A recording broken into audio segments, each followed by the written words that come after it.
Hello दोस्तों, आप सभी का स्वागत है हमारे इस YouTube channel H D creations पर। बेसिकली ये वीडियो एक बहुत ही खास वीडियो है।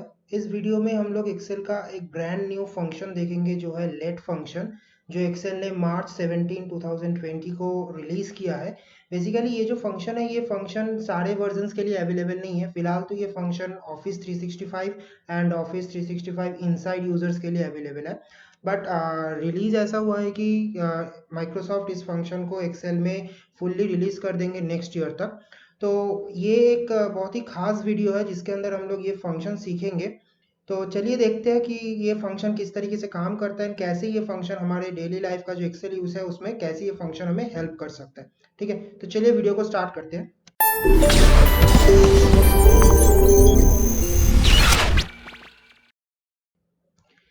देखिए, सबसे पहले हम लोग एक ये समझ लीजिए कि पहले कि लेट फंक्शन काम क्या करता है। तो गाइस, जैसे मैंने बताया कि ये एक रिलीज ब्रांड न्यू फंक्शन है। तो इस फंक्शन का जो सिंटैक्स है पहले मैं आपको वो दिखा देता हूँ। तो लेट, देखिए इसका सिंटैक्स कुछ ऐसा है, name one comma name value one then calculation और नेम टू। मतलब ये फंक्शन आप बोल सकते हो, जो लोग एक्सेल जानते हैं तो आप बोल सकते हो कि ये जो फंक्शन है, ये फंक्शन नेम मैनेजर का जो काम है उसको फंक्शन में ला दिया है। मतलब उसका एक फॉर्मूला जनरेट कर दिया है। ठीक है, तो जैसे हम लोग नेम मैनेजर में नाम डिफाइन करते थे, कोई एक जगह का, कोई एक सेल का, वैसे ही हम लोग इसके अंदर भी नाम डिफाइन कर सकते हैं, कोई एक जगह का, कोई एक सेल का, इवन कोई अलग एक वैल्यू का भी, जो नेम मैनेजर में पॉसिबल नहीं था। ठीक है, तो इसके अंदर कोई नॉर्मल वैल्यू का भी हम लोग डिफाइन कर सकते हैं। तो चलिए एक बेसिक हम लोग एग्जांपल देखते हैं कि कैसे लेट फंक्शन काम करता है। फिर हम लोग तीन और एग्जांपल देखेंगे जिसमें बेसिक टू थोड़ा कॉम्प्लिकेटेड का मैं ट्राई करूंगा कि थोड़ा कॉम्प्लिकेटेड तरीके से भी आपको समझा के कि पूरा कंसेप्ट आपका क्लियर हो जाए। तो वीडियो को एंड तक जरूर देखना, वीडियो को स्किप या फिर पॉज करके चले मत जाना।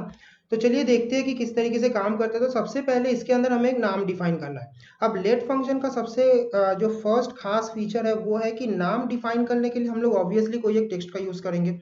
अब जैसे टेक्स्ट का यूज करते हैं, जैसे हमें पता है कि एक्सेल में टेक्स्ट जब हम लोग फंक्शन के अंदर लिखते हैं तब हमें डबल कोट का जरूरत पड़ता है। बट लेट फंक्शन के लिए ऐसा नहीं है। लेट फंक्शन को कोई डबल कोटेशन का जरूरत नहीं है। जो टेक्स्ट हम लोग उसके अंदर डिफाइन करेंगे, इवन जो टेक्स्ट हम लोगों ने डिफाइन किया, जब हम लोग उस टेक्स्ट को यूज भी करेंगे किसी और जगह पे, तब भी हमें कोई जरूरत नहीं पड़ेगा उसके अंदर डबल कोट लगाने का। तो जैसे मान लीजिए कि मैं एक टेक्स्ट डिफाइन करता हूँ एक्स। ठीक है, मैं स्मॉल का लेता हूँ। तो जैसे मान लीजिए मैंने एक टेक्स्ट डिफाइन किया एक्स। अब मैंने इसका एक वैल्यू डिफाइन करना है। वैल्यू डिफाइन करने के लिए आप कोई सेल रेफरेंस का यूज कर सकते हो, आप कोई नॉर्मल वैल्यू यूज कर सकते हो, आप कोई नॉर्मल टेक्स्ट यूज कर सकते हो, कोई रेंज यूज कर सकते हो, कुछ भी यूज कर सकते हो। ठीक है, तो जैसे मान लीजिए मैंने ले लिया 10। तो एक्स का वैल्यू मैंने कितना डिफाइन किया, 10। ठीक है, अब ये जो 10 है, ये जहां जहां पे मुझे 10 का जरूरत पड़ेगा उस जगह पे मैं एक्स को यूज कर सकता हूँ। अब ऐसा नहीं है कि एक्सेल में एक बार लेट डिफाइन हो गया तो पूरे एक्सेल शीट में काम करेगा। ये बेसिकली एक फॉर्मूला के लिए है कि आप अगर एक फॉर्मूला ऐसा लिखना चाहते हो जिसके अंदर एक पर्टिकुलर कोई वैल्यू या फिर एक पर्टिकुलर कोई एरिया जो बार बार यूज हो रहा है, उस टाइम पे आप लेट फंक्शन को यूज कर सकते हो, ताकि आपका जो कोड है, मतलब आपका जो फॉर्मूला है, वो कंसाइज हो जाए, छोटा हो जाए। इवन अगर आपके उसके वो अगर बहुत कॉम्प्लिकेटेड फॉर्मूला है तो आप जब उसको कोई मतलब स्क्रूटिनी करेंगे कि कोई एरर मैसेज है या नहीं है, अगर एरर हुआ है तो कहाँ पे गलती हुआ है, तब वो कोड आपके लिए बहुत ज़्यादा कंफर्टेबल हो जाएगा वो देखने के लिए। ठीक है, तो चलिए देखते हैं कि कैलकुलेशन में मान लीजिए मुझे इसका समेशन करना है। तो मैं सिंपल लिखता हूँ, देखिए एक्स प्लस एक्स। ठीक है, तो देखिए एक सीधा देखिए ऑटोमेटिकली एक रेंज के जैसा डिफाइन हो चुका है, और इसके लिए मुझे कोई कोटेशन का जरूरत नहीं है। तो मैं एक्स प्लस एक्स लिख के ब्रैकेट क्लोज करके एंटर मारता हूँ, देखिए यहाँ पे आ गया 20। इसका मतलब क्या हुआ कि x का वैल्यू जो है वो मैंने तो पहले ही डिफाइन कर दिया 10। तो जैसे ही मैंने x का वैल्यू 10 डिफाइन कर दिया और उसके बाद मैंने उसको बोला कि x के साथ x को प्लस कर दो, तो 10 प्लस 10 तो इज इक्वल टू आ गया मेरा 20। मैं इस जगह पे कोई सेल वैल्यू भी ले सकता हूँ। जैसे मान लीजिए मैं 10 की जगह पे ले लिया A4 का सेल। तो A4 के अंदर जो भी वैल्यू मैं लिखूंगा वो हो जाएगा x का वैल्यू। तो जैसे फिलहाल इधर कुछ नहीं है तो मैं यहाँ पे लिखता हूँ 20। तो देखिए 20 प्लस 20 40। ठीक है, तो बेसिकली ये काम करता है लेट का फंक्शन। अब देखते हैं कि इस फंक्शन को हम लोग किस तरीके से हमारे काम पे इम्प्लीमेंट कर सकते हैं जिससे हमारा कोड छोटा हो जाए। अब ऐसा नहीं है कि हमेशा लेट फंक्शन यूज करने पे कोड छोटा होगा, ये बेसिकली डिपेंड्स होता है सिचुएशन के ऊपर। अगर आपका कोड बहुत बड़ा है तभी आपको लगेगा कि ये फंक्शन कोड छोटा कर रहा है, अदरवाइज आपको लगेगा कि ये फंक्शन तो सेम ही काम कर रहा है। लेकिन लेट फंक्शन यूज करने से क्या होता है कि जो फॉर्मूला का कॉम्प्लेक्स फॉर्मूला होता है वो सिंपल बन जाता है देखने के लिए। तो चलिए देख लेते हैं एक बार। एग्जाम्पल 1 पे जाते हैं। ये जो एग्जाम्पल है ये हम लोग इफ के साथ देखेंगे। जैसे देखिए मैंने इधर एक छोटा डेटाबेस बना के रखा है कि एम्प्लॉय कोड है, बेसिक सैलरी है। मैं यहाँ से जो भी चीजें किया हुआ है मैं इसको डिलीट कर देता हूँ। इस जगह पे हम लोग क्या करेंगे, पहले हम लोग इफ के साथ ट्राई करेंगे कि अगर हमें इस कंडीशन के बेस पे अगर हमें डिपार्टमेंट लाना है तो कैसे ला सकते हैं। उसके बाद हम लोग उसी चीज को लेट के साथ देखेंगे। तो जैसे मान लीजिए कि अगर ये मुझे इफ के साथ करना है तो हम लोग इसको कैसे करेंगे कि इक्वल्स टू इफ, उसके बाद लॉजिकल टेस्ट में हम लोग देंगे ये वाला, मतलब B four is greater than. मैं यहाँ पे क्योंकि मैं सिर्फ ग्रेटर देन यूज कर रहा हूँ, मैं रेंज है बट फिर भी एंड यूज नहीं कर रहा हूँ, तो मैं इसको यूज करता हूँ मतलब बड़े से छोटे की तरफ जाऊंगा ताकि मेरा जो फॉर्मूला है वो सही से काम कर जाए वन शॉट में। तो ग्रेटर देन 25, तब उस टाइम पे हम लोग क्या करेंगे, उस टाइम पे अच्छा मैं इसको greater than is equal to कर देता हूँ क्योंकि 25 या फिर उससे ज़्यादा है। तो उसके लिए मुझे क्या चाहिए, उसके लिए होगा मैनेजर। तो मैं यहाँ पे लिख देता हूँ मैनेजर। अगर 25 से ज़्यादा नहीं हुआ तो दोबारा एक इफ, जिसके अंदर हम लोग लिखेंगे कि लॉजिकल टेस्ट में फिर से लेंगे बी फोर। देखिए इस जगह पे मुझे बी फोर को बार बार यूज़ करना पड़ रहा है, तो आप अभी से समझ जाओ कि मैं बी फोर को लेट फंक्शन के अंदर डिफाइन करने वाला हूँ ताकि बी फोर एक स्टैटिक में मतलब एक फिक्स हो जाए। ठीक है, तो अगर ये फंक्शन मतलब B four is greater than is equal to 15,000, then it should be accounts and else it should be finance। ठीक है, अभी एक इफ दो इफ, ठीक है, ब्रैकेट क्लोज एंटर। तो अभी देखिए मैं अगर इस फॉर्मूला को इधर नीचे ड्रैग कर देता हूँ तो एज यूजुअल ये फॉर्मूला मेरे लिए काम कर देगा। ठीक है, अब इसी चीज को अगर हम लोग लेट के साथ करना चाहते हैं तो इस जगह पे मेरा मेन कौन सा चीज हम लोग बार बार यूज कर रहे हैं, जो है बी फोर। ठीक है, तो हम क्या करेंगे, सबसे पहले लेट के अंदर बी फोर को डिफाइन कर देंगे। हम लेट के अंदर एक वैल्यू भी डिफाइन कर सकते हैं, मल्टीपल वैल्यूज भी डिफाइन कर सकते हैं। जैसे नेम वन एक वैल्यू के लिए है, फिर नेम टू है। अगर कैलकुलेशन पार्ट नहीं है, देखिए इधर लिखा हुआ कैलकुलेशन और नेम टू। अगर कैलकुलेशन नहीं है तो आप नेम टू को भी यूज कर सकते हो। तो ऐसे हम लोग वैल्यू को डिफाइन कर सकते हैं। तो जाएंगे लेट के अंदर, नेम वन में हम लोग लिखेंगे, मान लीजिए जैसे मैं वो एक्स यूज करता हूँ, एक्स, इसका वैल्यू कौन सा है, बी फोर। तो मैंने इसको डिफाइन कर दिया कि बी फोर जो वैल्यू है वो हो जाएगा एक्स। ठीक है, तो चलिए मैं एक काम करता हूँ, मैं वही वाला फॉर्मूला को पहले कॉपी कर लेता हूँ क्योंकि यही फॉर्मूला तो हमें लिखना है। तो कॉपी कर लेता हूँ मैं, फिर मैं लिखता हूँ equals to let, then X, X का वैल्यू डिफाइन कर दिया बी फोर। उसके बाद मैं फॉर्मूला को पेस्ट कर दिया। बट इस बार हम लोग क्या करेंगे, ये जो बी फोर है इस बी फोर के जगह पे हम लोग चूज करेंगे एक्स। ठीक है, तो इतना करके लास्ट में लेट का ब्रैकेट क्लोज एंड एंटर। तो देखिए फिर से हमारे सामने जो रिजल्ट है वो रिजल्ट फिर से वही रिजल्ट है जो रिजल्ट हमें इफ ने दिया था। ठीक है, कोई चेंजेस नहीं है। अब देखिए इसके अंदर क्या हुआ कि इसके अंदर जो बी फोर है वो बी फोर हो गया फिक्स। अब कभी अगर ऐसा जरूरत पड़ता है, जैसे अभी इस जगह पे तो इसका कोई ऐसा जरूरत नहीं पड़ेगा, बट मान लीजिए कि कभी अगर मुझे जरूरत पड़ रहा है कि नहीं मुझे बी फोर के जगह पे किसी और सेल को चेक कराना है, तो इस फॉर्मूला में जितना जगह पे बी फोर लिखा हुआ है मुझे सारे बी फोर को रिप्लेस करना पड़ेगा। मतलब मान लीजिए कि मैं फॉर्मूला का भी टेस्ट कर रहा हूँ, मैं अभी फॉर्मूला को इम्प्लीमेंट नहीं कर रहा हूँ, तो मैं बी फोर के जगह पे ई वन को यूज करना चाहता हूँ कि ई वन के अंदर जितना भी वैल्यू लिखा हुआ है उस वैल्यू को टेस्ट करे और उस वैल्यू के हिसाब से इसके अंदर में से मुझे रिजल्ट रिटर्न करे। तो हमें क्या करना पड़ेगा, जो फर्स्ट बी फोर है उस बी फोर को भी चेंज करना पड़ेगा ई वन में, एंड जो सेकेंड बी फोर है उस बी फोर को भी चेंज करना पड़ेगा ई वन में। ठीक है, तो दो जगह पे हमें चेंजेस करना पड़ेगा। मेरे केस में दो जगह पे है, आपके केस में आप जितने जगह पे बी फोर को यूज किए या फिर जो भी सेल को यूज किया है उसको उतने टाइम आपको चेंज करना पड़ेगा। बट अगर मैं इसको लेट के अंदर करना चाहूँ तो मुझे सिर्फ एक ही जगह पे बी फोर को चेंज करना है ई वन में। उसके बाद इधर जहां कहीं भी एक्स लगा हुआ है वो ऑटोमेटिकली चेंज हो जाएगा। तो समझ में आ रहा है कि लेट फंक्शन जो बड़े बड़े फंक्शंस है जिसमें हम लोग कॉम्प्लेक्स टाइप का फॉर्मूला लगाते हैं, उस टाइम पे लेट फंक्शन बहुत ही हेल्पफुल साबित होता है हमारे काम के लिए। ठीक है, तो देखिए इस जगह पे मैंने किया तो सेम आंसर आ गया।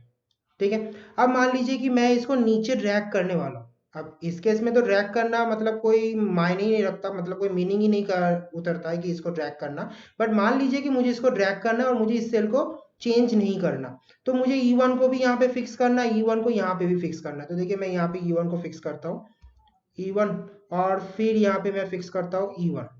ठीक है, तो दोनों को अगर मैं चलो पहले मैं ये दिखाता हूँ कि दोनों को अगर फिक्स नहीं करता हूँ तो क्या क्या हमारा जो फॉर्मूला है वो कैसा उतरता है। तो देखिए मैंने इसको नीचे रैक किया, तो देखिए सब जगह पे मैनेजर आ गया, क्योंकि ये फर्स्ट वाला जो कंडीशन है उसको सेटिस्फाई कर दिया। बट मान लीजिए कि मैंने इस जगह पे जो कंडीशन है उसको फर्स्ट वाले में सेटिस्फाई नहीं करवा रहा हूँ, मैं दे दिया 24,000। ठीक है, देखिए इस जगह पे क्या आ गया, सबका फिनांस, क्योंकि सब फॉल्स वैल्यू में चला गया। मैं यहाँ पे मान लीजिए अब ये जो 24,000 है, ये 24,000 तो मेरे लिए मतलब ऐसा तो नहीं है कि 24,000 जो है वो 24,000 फिनांस का है। 24,000 तो मेरे हिसाब से यहाँ पे अकाउंट्स में आना चाहिए, क्योंकि 15 से ज्यादा 25 से कम, तो यहाँ पे नॉर्मली इस जगह पर भी अकाउंट्स ही आना चाहिए था। बट ये पॉसिबल इसलिए नहीं हुआ क्योंकि हम लोगों ने सिर्फ फर्स्ट एक जगह पे फिक्स किए थे, दूसरा जगह मेरा खाली था। ठीक है, तो इस जगह पे अगर मुझे वही काम इधर भी करना है तो मैं क्या करूंगा, सिंपली ये जो फर्स्ट वाला E1 है उसको मैं कर दूंगा फिक्स। तो इससे क्या होगा, मेरा फॉर्मूला में जहां कहीं भी x यूज हुआ है वो सारे x के जगह पे मेरा हो जाएगा फिक्स। तो देखिए सब जगह पे आ गया अकाउंट्स। तो समझ रहे हैं कि ये जो फॉर्मूला है, लेट का फॉर्मूला है, ये जो बड़े बड़े फॉर्मूलाज के काम पे कैसे हेल्प कर सकता है, या फिर कोई ऐसा काम जिस जगह पे ये बार बार यूज हो रहा है। ठीक है, तो चलिए आगे बढ़ते हैं हमारे नेक्स्ट एग्जाम्पल की तरफ। इस एग्जाम्पल पे मैं इसको वी लुकअप के साथ समझाता हूँ कि अगर वी लुकअप के साथ हम लोग यूज करते हैं तो ये फंक्शन किस तरीके से हमें हेल्प करता है। जैसे मान लीजिए नेम एंड सेल्स इधर दिया हुआ है, इधर भी नेम एंड सेल्स दिए हुए, दोनों बेसिकली अलग अलग टेबल है जिसमें नाम है, उसके बेसिस पे सेल्स दिया हुआ है। अब हमें इस जगह पे ये जो नेम्स है, ये नेम्स को कैलकुलेट करना, मतलब उसका सेल्स वैल्यू निकालना है, चाहे वो टेबल 1 से हो या फिर टेबल 2 से हो, कहीं से भी हो मेरे इधर आना चाहिए। और अगर नहीं मिल रहा है तो मेरे लिए क्या आना चाहिए, मेरे लिए आना चाहिए कि नो डेटा फाउंड या फिर ऐसा कुछ। तो इसके लिए हम लोग क्या करेंगे, सबसे पहले तो एक वी लुकअप लगाएंगे। ठीक है, तो एक वी लुकअप के अंदर वी लुकअप, देन उसके बाद हम लोग लुकअप वैल्यू देंगे जो हमारा ये वाला नेम का सेल है, तो मैं यहाँ से चूज कर लेता हूँ। फॉर्मूला बेसिकली बड़ा हो रहा है इसलिए दिखाई नहीं दे रहा है। फिर इस जगह पे हम लोग चूज करेंगे टेबल एरे में फर्स्ट टेबल एरे, देन हम लोग देंगे कॉमा एंड 2, एंड देन हम लोग चूज करेंगे 0। ठीक है, तो ये हम लोगों ने फर्स्ट चूज किए, तो हमारे ये फर्स्ट डेटा हुआ। अगर ये इस जगह से अगर हमें गलत एरर मैसेज आता है तो हम लोग क्या करेंगे, इसको रिप्लेस कर देंगे इफ एरर से, जिसमें इफ एरर में हम लोग दूसरा एक और टेबल लगाएंगे। जैसे मान लीजिए कि दूसरा टेबल लगा देता हूँ मैं वी लुकअप का ही, फिर से वी लुकअप, देन फिर से आएगा लुकअप वैल्यू में जो ये वाला लुकअप वैल्यू है, ये वाला लुकअप वैल्यू, एंड उसके बाद जो टेबल एरे है उस टेबल एरे में हम लोग मेंशन करेंगे ये टेबल एरे को। ठीक है, उसके बाद हम लोग देंगे 2, एंड उसके बाद हम लोग का आ जाएगा 0। ठीक है, तो ये दोनों देने के बाद मैं कर देता हूँ ब्रैकेट क्लोज, तो यहाँ पे आ गया 100। एंड देन मुझे इस जगह पे मैं इसको ड्रैग करूंगा तो मुझे सारा सेल रेफरेंस फिक्स करना है, तो मैं सारा सेल रेफरेंस यहाँ से फिक्स कर देता हूँ, जो रेंज वाला सेल रेफरेंस है। ठीक है, तो जो रेंज वाला सेल रेफरेंस है मैंने उसको फिक्स कर दिया, एंड इसको मैं कर दूंगा नीचे ड्रैग। ठीक है, तो देखिए मेरे यहाँ पे हर जगह से जो डेटा है वो डेटा वापस आ रहा है। ठीक है, अब यही काम अगर मैं इसके साथ करना चाहूँ, मतलब लेट के साथ करना चाहूँ, तो मैं क्या कर सकता हूँ, मैं ये जो दो जगह, ये दो जगह को डिफाइन कर सकता हूँ दो अलग अलग नेम से, जैसे सिंपली नेम मैनेजर के अंदर डिफाइन करते हैं। तो मैं डिफाइन कर देता हूँ पहले लेट एक्स, देन ये एरिया, मतलब एक्स का वैल्यू हो गया ये एरिया, एंड उसके बाद मैं एक और नाम डिफाइन कर देता हूँ वाई, तो वाई का नाम दे दिया मैंने ये एरिया। ठीक है, तो दो वैल्यू मैंने डिफाइन कर दिया, एक एक्स एक वाई। ठीक है, अब अगर मेरा काम बन रहा है कि मेरा काम कैसा होगा, अब मुझे वही सिंपल सा वही काम करना है, तो इफ एरर वी लुकअप, मेरा स्पेलिंग मिस्टेक हो गया, तो V lookup, lookup value is this one. Now जो फर्स्ट टेबल है उसका हमने क्या नाम देके रखा है ऑलरेडी, एक्स, तो मैं सिंपली लिखूंगा एक्स। ठीक है, तो इसके लिए मुझे क्या करना है, इसके लिए मुझे दो जगह, मतलब इसका जो एरिया है उसको मुझे सिलेक्ट करने का कोई जरूरत नहीं, क्योंकि एक्स मतलब ऑलरेडी पहले हमने डिफाइन कर चुके हैं। Then comma, then column index number जैसा 2,0, सॉरी 2,0, ब्रैकेट क्लोज, ये हो गया first if, first V lookup, then second V lookup again. अब सेकंड वी लुकअप कौन सी जगह पे होगा, लुकअप वैल्यू तो सेम टू सेम होगा, बट जो जगह होगा वो हो जाएगा हमारे लिए वाई, क्योंकि वो हमारा सेकंड जगह है। ठीक है। तो y उसके अंदर भी 2,0, ठीक है, ब्रैकेट क्लोज, इफ एरर का मतलब वी लुकअप का ब्रैकेट क्लोज हो गया, अभी इफ एरर का ब्रैकेट क्लोज हो गया, अभी लेट का ब्रैकेट क्लोज हो गया, ठीक है, एंटर। देखिए फिर से हमारे सामने सेम रिजल्ट है। अब उस पे हमें दो जगह मतलब फॉर्मूला के अंदर ढूंढना पड़ा था। अगर मैं इस जगह पे जाऊँ तो देखिए हमें फॉर्मूला के अंदर ढूंढना पड़ा था कि भाई कौन सी जगह पे मेरा सेकंड वी लुकअप का टेबल एरे है, कौन सी जगह पे मेरा फर्स्ट वी लुकअप का टेबल एरे है। और क्योंकि मैंने इस जगह पे पहले ही डिफाइन कर दिया है तो मैं क्या करूंगा, जो फर्स्ट वाला मतलब ये जो पहले का एरिया है उसको मैं कर दूंगा फिक्स, ताकि मेरा ड्रैग होने पे मेरा जो फॉर्मूला है वो फॉर्मूला चेंज खुद से ना हो जाए as per relative cell reference, ठीक है। तो देखिए इसको मैंने कर दिया ड्रैग, तो फिर से देखिए सेम आंसर आ गया, ठीक है। तो इस तरीके से हम लोग लेट फंक्शन को यूज कर सकते हैं, जिससे मेरा जो कोड है वो कोड देखने में मतलब बहुत इजी हो जाता है, ठीक है। अभी आपको लगेगा कि सर इस जगह पे तो आपका इतना बड़ा इतना छोटा फंक्शन था, इस जगह पे आपके लिए फंक्शन बड़ा हो गया। हाँ, इस जगह पे थोड़ा सा बड़ा हो गया, बट इस जगह पे देखिए जो मेरा काम है वो कभी अगर चेंज होता है कि मुझे ये टेबल एरे को हटा के दूसरा टेबल एरे देना होगा, तब हमें इस जगह पे बार बार मतलब अगर इस फॉर्मूला के अंदर टेबल एरे बार बार यूज हो रहा है तो मुझे बार बार चेंज करने का जरूरत नहीं है, जैसा हम लोगों ने एग्जाम्पल 1 के अंदर देखे इस वाले में, ठीक है। तो वैसा ही एक कॉम्प्लिकेटेड एंड लास्ट एग्जांपल की तरफ आगे बढ़ते हैं। लास्ट एग्जांपल में देखते हैं जिसके अंदर हम लोग ऐसा ही एक कॉम्प्लिकेटेड काम करेंगे। ये भी वी लुकअप के साथ ही है। अब इसके अंदर काम क्या करेंगे, इसके अंदर हम लोग का काम है कि ये जो पी नेम मतलब प्रोडक्ट नेम के बेसिस पे एक टेबल में प्रोडक्ट का कोड डिफाइन है, दूसरे जगह पे प्रोडक्ट, अच्छा मैं इसको कोड कर देता हूँ, गलती से नेम लिखना हो गया।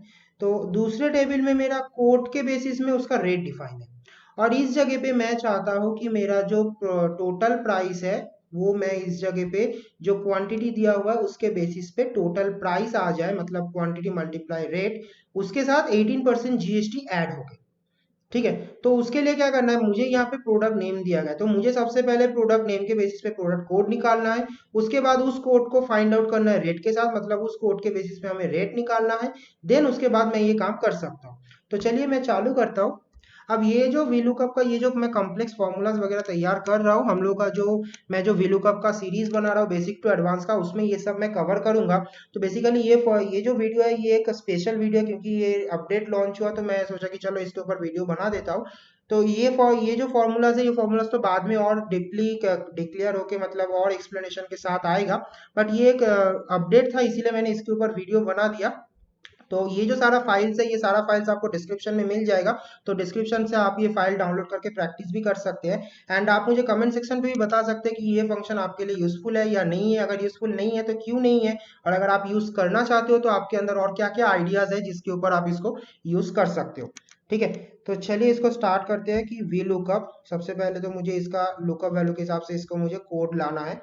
तो मेरा लुकअप वैल्यू हो जाएगा मेरा प्रोडक्ट, उसके बेस पे मेरा टेबल एरे आ जाएगा इस जगह पे ये टेबल एरे, एंड देन इस जगह पे कॉलम इंडेक्स नंबर पे हमें लिखना है 2 एंड 0। तो ये मुझे रिटर्न में क्या दिया, ये मुझे रिटर्न में दे दिया ये जो प्रोडक्ट है इस प्रोडक्ट का कोड। अब मुझे इस कोड के ऊपर बेस करके क्या ढूंढना है, रेट। तो मैं जाऊंगा फिर से वी लुकअप में, फिर से वी लुकअप जिसमें लुकअप वैल्यू हो गया मेरा कोड, तो ये कोड ऑटोमेटिकली इस जगह पे आ गया। टेबल एरे के लिए मैं ले लूंगा सेकंड वाला पार्ट, मतलब सेकंड जो टेबल एरे दिया गया वो सेकंड टेबल एरे, और उसके बाद 0 मतलब 2, क्योंकि मुझे रेट चाहिए, और उसके बाद 0, ठीक है। तो ये फॉर्मूला मुझे रिटर्न में क्या दे दिया कि ये जो प्रोडक्ट है इसका ओरिजिनल कितना रेट है। तो देखिए मोबाइल है प्रोडक्ट 2, तो प्रोडक्ट 2 का रेट है 15,000। अब मेरा काम क्या हो रहा है कि इसके साथ क्वांटिटी को मल्टीप्लाई करना है। तो मैं रिकमेंड करता हूँ कि ब्रैकेट अच्छे से यूज किया जाए एक्सेल के अंदर, ताकि वो एक कंसाइज वे में दिखाए। तो मल्टीप्लाई बाय क्वांटिटी, ठीक है, ये हो गया मेरे लिए टोटल प्राइस। अब मुझे इसके ऊपर 18% भी जीएसटी लगाना है, तो मुझे यही फॉर्मूला के ऊपर काम करना है। तो मैं क्या करूंगा, इसी फॉर्मूला को कॉपी कर लेता हूँ, कंट्रोल सी। कॉपी करने के बाद इसके ऊपर क्या होगा कि इसके ऊपर प्लस हो जाएगा उस इसी का 18%। तो मैं दोबारा इस फॉर्मूला को पेस्ट कर देता हूँ कि ये फॉर्मूला इसके ऊपर 18%, ठीक है। तो 18% मैंने डिफाइन कर दिया। तो ये हो गया मेरे लिए फुल फंक्शन। तो ये आ गया मेरे लिए टोटल अमाउंट। देखिए जैसे प्रोडक्ट 2 का टोटल प्राइस है 15,000, तो 15,000 multiply by 10 is equal to आता है 1.5 लाख। अगर मैं 1.5 लाख का यहाँ पे 18% निकालूं, 1.5 लाख का 18% निकालूं, तो 1.5 लाख का 18% आता है 27,000, तो 1.5 लाख प्लस 27,000 1,77,000। ठीक है। अब मान लीजिए कि मुझे इस फॉर्मूला को नीचे भी ट्रैक करना है, तो देखिए मुझे क्या काम करना है, मुझे यहाँ पे हर एक जगह पे जाके जो टेबल एरे है उसको फिक्स करना है। तो फर्स्ट टेबल एरे इस जगह पे है, तो मुझे ढूंढना पड़ेगा कि फर्स्ट टेबल एरे भाई इस जगह पे है, फिर सेकंड टेबल एरे इस जगह पे है, तो दोनों को फिक्स। फिर इस जगह पे वही सेम फॉर्मूला कॉपी हुआ है, तो ये जो जगह है इस जगह पे भी टेबल एरे होगा फिक्स, और इस जगह पे भी टेबल एरे होगा फिक्स। ठीक है। अब करते हैं इसको फिक्स करके एंटर।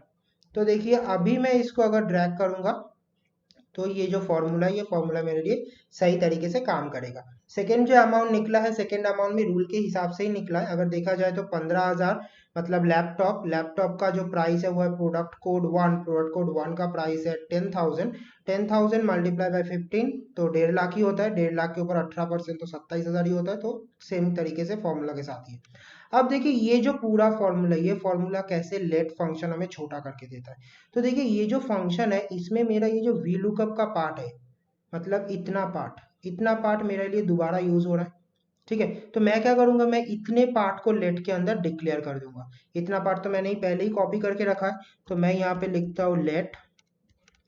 इस जगह पे मैं एक नाम मेंशन कर देता हूँ एक्स। ठीक है। दूसरा एक और चीज आप नोटिस करना कि ये जगह पे जो टेक्स्ट हम लोग मेंशन कर रहे हैं उसमें कोई भी कोटेशन नहीं आ रहा है। इवन मैं अगर कोटेशन लगाऊं तो एक लेट मुझे बताएगा कि गलत, मतलब कोटेशन वो लेट एक्सेप्ट नहीं करता। मैं दिखाऊंगा आपको लास्ट में। तो नेम वैल्यू में मैं डाल देता हूँ वो फॉर्मूला जो मेरा VLOOKUP का फॉर्मूला था। ठीक है। तो x का वैल्यू आ गया, ये पूरा फॉर्मूला। ठीक है। कॉमा। तो अभी मेरा कैलकुलेशन क्या है, मेरा कैलकुलेशन है सिंपली, या अभी ये फॉर्मूला क्या कर रहा है, मेरा पूरा जो फाइंड आउट का काम है वो फाइंड आउट भी कर रहा है, उसके साथ साथ मेरा जो क्वांटिटी है वो क्वांटिटी को मल्टीप्लाई भी कर दे रहा है। मतलब मुझे एज यूजुअल टोटल रिटर्न में दे रहा है। ठीक है। तो अभी क्या करना होता है कि उसके साथ मुझे बस GST प्लस करना है। तो x प्लस x का 18%, मैंने x लिया तो इसीलिए मैं बार बार x यूज कर रहा हूँ। आप चाहे तो कुछ भी और यूज कर सकते हैं। देखिए x प्लस x का 20%। अब ये x का मतलब क्या है, ये पूरा VLOOKUP का पार्ट, मतलब पूरा टोटल। फिर ये x का मतलब वही टोटल, तो टोटल प्लस टोटल के ऊपर 18%। ठीक है। मारिए एंटर। तो देखिए फिर से सेम। ठीक है ना। अब देखिए अगर मुझे इस जगह पे अगर मैं इसको ड्रैग करूंगा तो ये मुझे फिलहाल तो गलत आंसर देगा, क्योंकि ये जो रेंज है ये रेंज रिलेटिव के हिसाब से चेंज हो रहा है। तो मुझे क्या करना है, सिंपली इस जगह पे इसको फिक्स कर देना है F4 से। ठीक है। और इस जगह पे फिक्स, तो देखिए मेरा 2 फिक्स से काम हो गया। और जहां इस जगह पे मेरा जो काम हुआ था उसमें मुझे 4 बार, एक बार इस जगह पे, एक बार इस जगह पे, फिर एक बार इस जगह पे, एक बार इस जगह पे। ठीक है। तो मुझे 4 बार फिक्स करना पड़ा था। ठीक है। तो देखिए जब अगर अभी मैं इसको ड्रैग कर दिया, देखिए फिर से सेम आंसर। तो अभी देखिए ये फॉर्मूला जो मेरा मेन VLOOKUP का फॉर्मूला है, और ये फॉर्मूला देखिए मेरे लिए फॉर्मूला कितना छोटा हो गया है। और इवन अगर मुझे कोई काम करना भी है जैसे फिक्सिंग का, मतलब कोई ऐसा काम जो मुझे बार बार करना ही पड़ेगा, तो उसके लिए देखिए मेरा एक जगह पे काम करने पे मेरा पूरा जो फॉर्मूला है उसके अंदर काम हो गया। ठीक है। तो जैसे कि आप देख सकते हैं कि लेट एक बहुत यूजफुल फंक्शन है अगर हम लोग कोई कॉम्प्लिकेटेड काम करेंगे। हाँ, ऐसा मैं नहीं बोल रहा कि मैं हमेशा इसका ये काम होता है कि छोटा कर देगा। कुछ कुछ टाइम पे ये आपको लगेगा कि हाँ ये तो कोई छोटा का काम कर नहीं रहा है, उल्टा मेरा जैसा था उससे थोड़ा बड़ा भी हो रहा है। बट लेट यूज करने पे फायदा क्या है, लेट यूज करने में फायदा है आपका जो वैल्यू है जो बार बार एक फॉर्मूला के अंदर यूज कर रहा है वो स्टैटिक बन जाएगा, जिससे आप एक जगह पे चेंज करेंगे तो फॉर्मूला के हर एक जगह पे वो चेंज हो जाएगा। ये कुछ हद तक नेम मैनेजर के जैसा ही काम करता है, बट नेम मैनेजर से कुछ हद तक ये एडवांस भी काम करता है। जैसे नेम मैनेजर में आप ऐसे कोई नॉर्मल वैल्यू नेम के हिसाब से डिफाइन कर सकते हैं, तो इसके अंदर भी वो डिफाइन कर सकते हैं। दूसरा चीज, नेम मैनेजर एक बार डिफाइन हो गए तो एक्सेल के कोई भी जगह पे आप यूज कर सकते हैं। बस नेम मैनेजर के साथ इसका एक ही डिफरेंस ये है कि नेम मैनेजर एक बार अगर डिफाइन हो जाए तो आप एक्सेल के उस फाइल में किसी भी जगह पे उसको यूज कर सकते हैं। बट लेट का जो फंक्शन है वो सिर्फ एक फंक्शन के लिए ही है। ऐसा नहीं कि आप इस फंक्शन में डिफाइन कर दे तो दूसरे फंक्शन में भी इसको यूज कर सकते हैं। ठीक है। तो ये था एक टोटल लेट के ऊपर वीडियो। तो आप लोग मुझे कमेंट सेक्शन में बताना कि आपको ये वीडियो पसंद आया कि नहीं पसंद आया, या फिर अगर आपका कोई कमेंट है जो आप बताना चाहो वो आप बता सकते हो कि आप इसको किस तरीके से अपने लाइफ में यूज करेंगे। क्योंकि ये एक अभी लेटेस्ट रिलीज है, ये फंक्शन अभी तक रिलीज नहीं हुआ। ये बेसिकली सिर्फ office Insiders and office 365 users के लिए आया है। तो अगर आप ऑफिस 365 यूजर या फिर ऑफिस 365 इनसाइड यूजर है तो आपको ये फंक्शन मिल जाएगा। इस फंक्शन का आप फायदा उठा सकते हैं। ठीक है। तो इस वीडियो के लिए इतना ही। जो हम लोग का जो एक्सेल का कोर्स का जो वीडियो चल रहा है वो तो ऑन शेड्यूल वैसे ही आएगा, उसमें कोई दिक्कत नहीं है, बट ये एक स्पेशल वीडियो था इसलिए ऐसे बीच में ही मैंने डाल दिया बिना शेड्यूल का। ठीक है, तो चलिए मिलते हैं हमारे नेक्स्ट वीडियो में। If you guys like the video, then hit the like button and share the video with your friends and colleagues. Remember, all the download links for sample file and practice file is in video description, so don't forget to check this out. Also, if you are newer in this channel, the subscribe our channel and press the bell icon to get future updates.